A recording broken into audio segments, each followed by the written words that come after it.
पंजाब की वजारत आला से मुल्क की वजारत उज़्मा तक का सफर। बानी PTI के खिलाफ तहरीक अदम एतमाद की कामयाबी के बाद वजीर आजम बनने से 9 मुंतखब प्राइम मिनिस्टर बनने वाले शहबाज शरीफ का सियासी करियर बहुत ही नशेबो फराज का हामिल है। रिपोर्ट देखिए।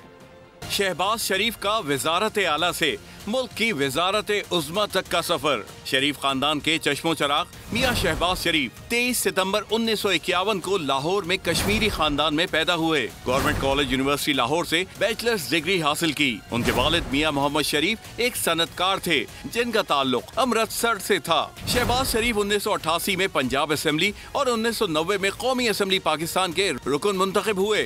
1993 में फिर पंजाब असेंबली के रुकन मुंतखब हुए और कायदे हिज़्ब इख्तिलाफ नामजद हुए। 1997 में तीसरी बार रुकने असेंबली मुंतखब हुए।